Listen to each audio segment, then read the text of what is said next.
What's going on, guys? It's your boy Nolan Hawkeye Anthony here. I hope you guys are having a fantastic week wherever you may be and however you may be listening.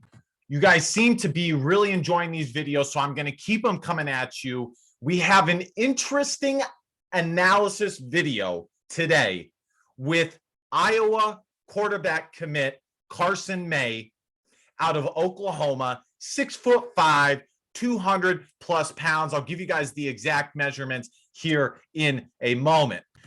Before I move on, I want to ask you guys to hit that subscribe button. It really means a lot. I live out in California, so it is really hard to communicate with Iowa Hawkeye fans, but I do my best.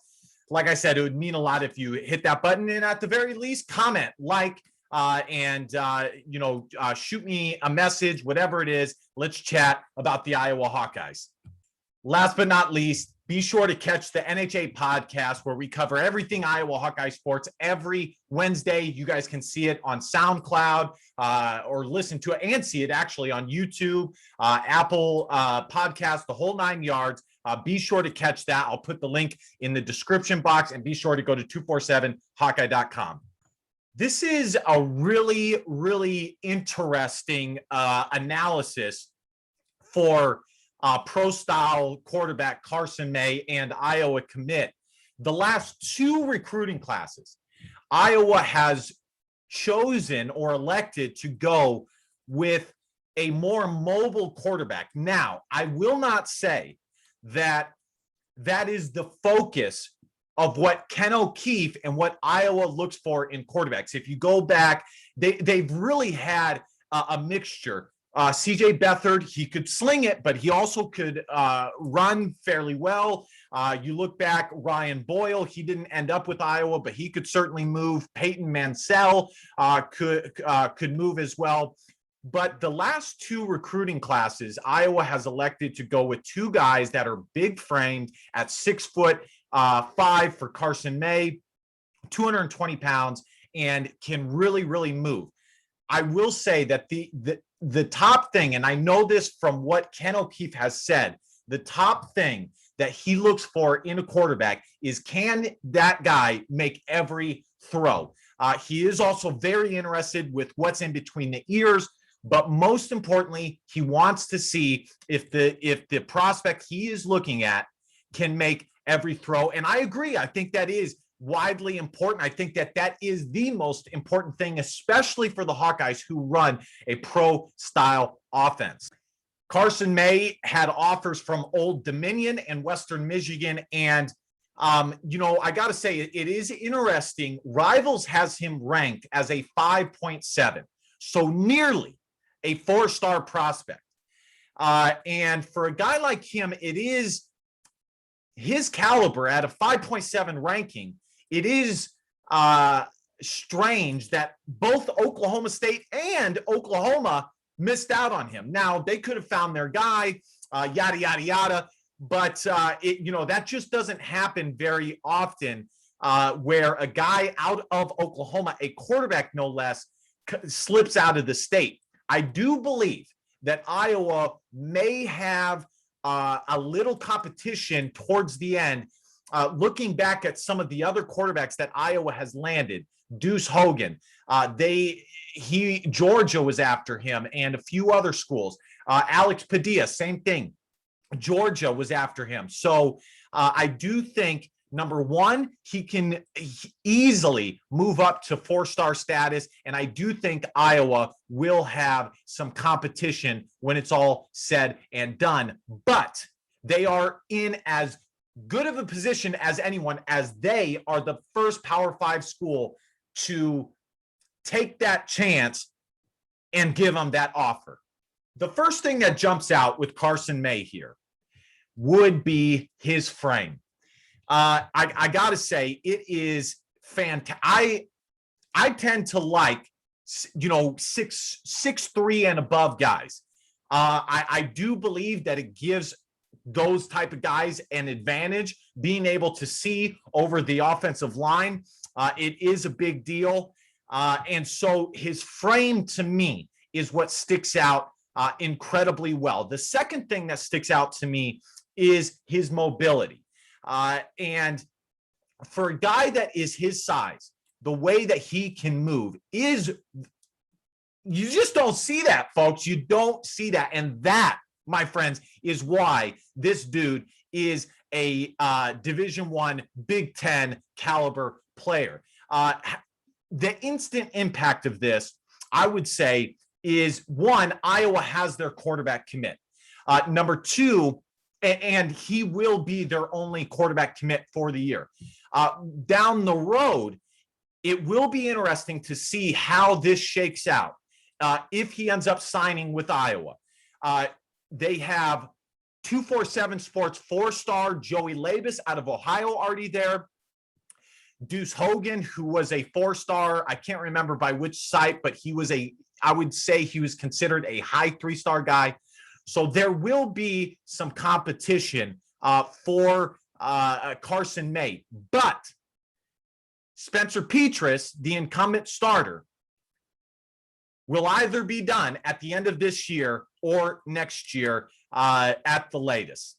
By the way, a little side note, 247 Sports, and I just want you guys to know this, 247 Sports has him graded as an 84, so a lower 3-star guy, but I do expect his ranking to go up. It is also interesting to note that this video that is uploaded on YouTube, he's listed at 6'6" and 220 pounds.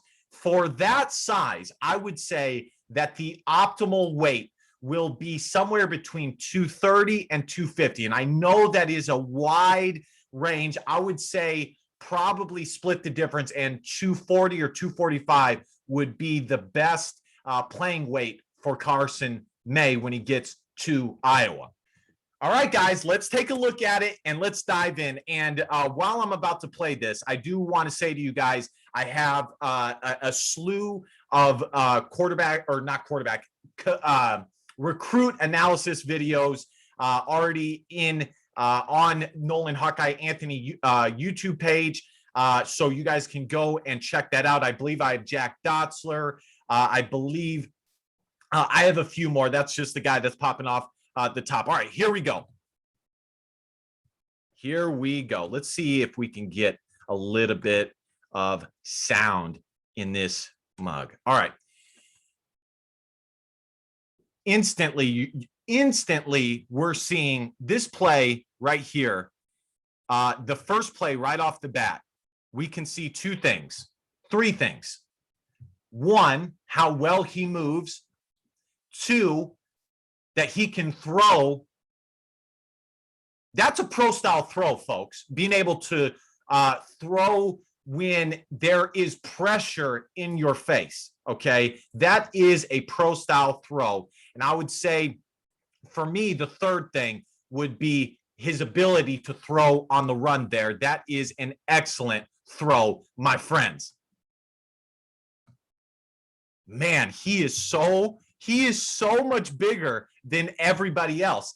I mean, it is that is Division I right there, folks. That is a Division I caliber guy.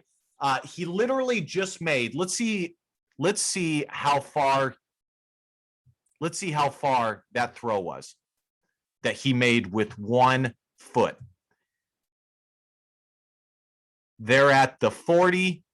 Let's see where this guy, he ends up throwing it about the 45 and they catch it at the 20. That was a 30+ yard throw on the move. That is a huge throw. Right off the bat, guys, I'm shocked that this guy didn't have more offers. I am shocked because he has the size, he has the mobility. I'm shocked.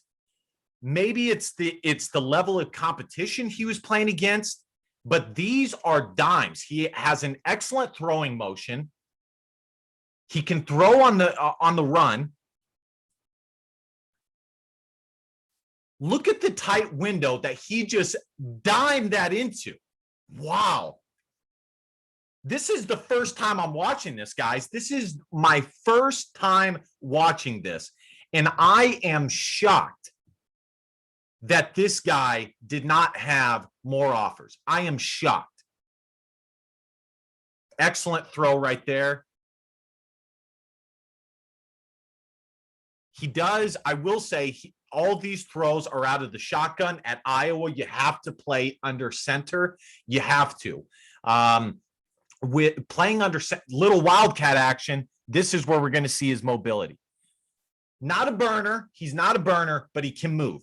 I would say if he went to Iowa right now, he would probably be the second most mobile quarterback behind the guy who will be a freshman this year, Joey Labus. It is also important to note that I believe he is a coach's son, and yes, that matters. Coaches' sons tend to be good teammates and be very coachable, and that is important when you're at the University of Iowa. I'm shocked. Everything I'm seeing here, and just to put it into perspective, I'm going to pause it for 1 second. I played Division I water polo myself, and two guys that were on my basketball team that were a year above me, you guys can look them up. Tight end Jalen Cope Fitzpatrick, he went and played, he was a 4-star tight end, went to USC, and Jake Rodriguez was a 4-star quarterback that went to Oregon. And I say that to say I know Division I athleticism.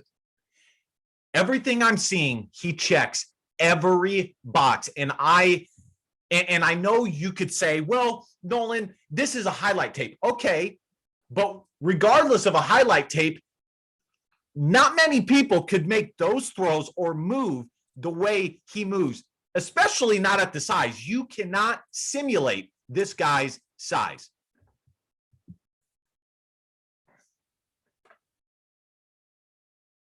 That's an excellent play. That shows playmaking ability, folks, right there. Another one, playmaking ability. Throwing on the run, dime. I cannot tell his arm strength.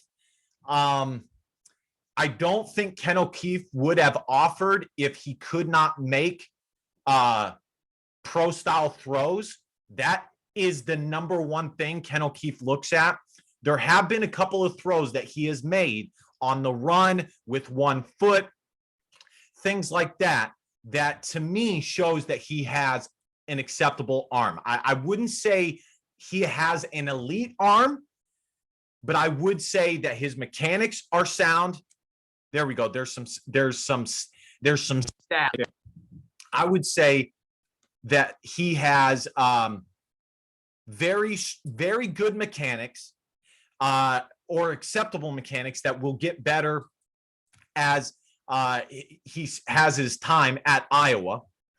All right, guys, I'm going to do a little final analysis here for the most important position on the field, quarterback. Iowa has had since Ken O'Keefe Ken O'Keefe coming back and a little bit before him, the last, I don't know how many starters, but I'm just going to list them. Jake Rudock has gone to the NFL. CJ Beathard was drafted, gone to the NFL. Nate Stanley drafted, gone to the NFL. The last 3 starting Iowa quarterbacks have been drafted and gone on to the NFL. And I think that is important to note. I'm going to pull up here his 247 sports profile. He has all of the prerequisites that a Division I player and especially quarterback needs. He's 6'5". He's 220 pounds. I said throughout that video that I was shocked that he had not had more offers, and that is still the case at this moment. Everything is there for this guy to go to Iowa and do just fine.